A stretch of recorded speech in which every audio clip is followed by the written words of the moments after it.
courier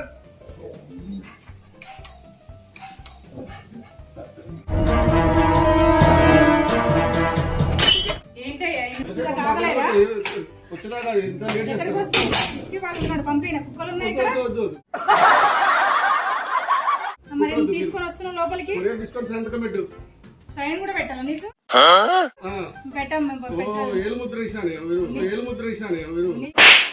ఏలు ముద్ర ఏదైతే నీకు అవసరం నీకే అవసరం బిల్లు కొట్టాలి 4 సార్లు పిలవాలి మిమ్మల్ని మీరు పని పాట లేకుండా కూర్చోలేదు మీరు వస్తున్నారు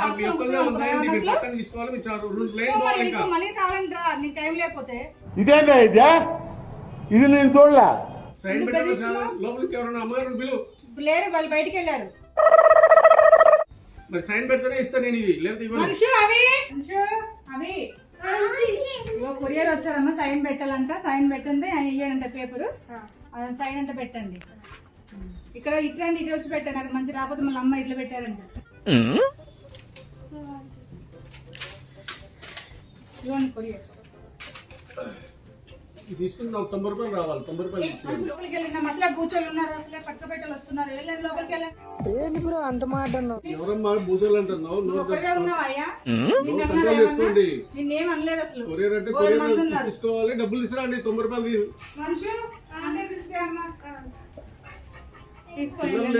చిల్లర కావాలి 90 రూపాయలు ఇవ్వండి 10 రూపీస్ వస్తే ఇవ్వండి 10 రూపీస్ తర్వాత తీసుకోండి చెట్ల జాగ్రత్త మీకు వదులుకోవడానికి మీరు ఊరుకుంటారు అయ్యపోతే చిల్లర లేవు తీసేయండి మీరు చేస్తున్నారు కొరియర్ పని చేసినప్పుడు ఏం చేస్తున్నారు అన్ని 500 నోట్లు గూగుల్ పే చేస్తున్నారు నెక్స్ట్ టైం వచ్చి తీసుకోండి 10 రూపాయలు ఏం మాట్లాడతాడు నువ్వు ఏం మాట్లాడతాడు నువ్వు రెస్పెక్ట్ అంటే రెస్పెక్ట్ మీరు ఎక్కడ ఉంటారు మాకు తెలియదు మాకు 100 రూపీస్ కదా ప్రతి కొరియర్ నేను ఇచ్చేస్తా నువ్వు ఎక్కడ దొరికినా నాకు ఇచ్చాలా అమ్మగారు లేరా అమ్మగారు ప్రతి ఇస్తారు మా ఇల్లు ఇదే ఇక్కడే ఉంటాం మేడం వచ్చాప్పుడు చెప్తాం నీతో వచ్చినప్పుడు ఇస్తాను లేవు చిల్లర నా దగ్గర నీ దగ్గర 90 రూపాయలు తీసుకొచ్చి చిల్లర అందరి దగ్గర ఉండవు కదా పెట్టుకోండి చూడండి 10 రూపీస్ కోసం పెద్ద గయలు గయలు చేస్తుంది ఎందుకు వదులుకోవాలమ్మా మనకి చెట్లకు కాస్తున్నాయా చూడండి మన డబ్బులు మనం ఒకసారి కొరియర్ వచ్చినప్పుడు ఈ మహాతల్లి నమ్మకండి బయటికి ఈ మహాతల్లి బయటికి ఈ మహాతల్లి ఎక్కడ దొరికింది మీకు అసలు పొద్దునే డిస్టర్బ్ చేసింది మైండ్ అంతా అసలు ఖరాబ్ చేసేసింది ఈ మహాతల్లి ఉన్నప్పుడు ఇంకోసారి అసలు ఈ ఇంటికే రాకూడదు అమ్మగారు ఉన్నప్పుడు మంచిగా 100 అంటే 200 ఇచ్చి మంచిగా ఉంటారు కానీ ఈ 10 రూపాయల కోసం ఒకటే వస్తుంది బుర్రలు తినడానికే వస్తారు పని పాటలు ఊరికే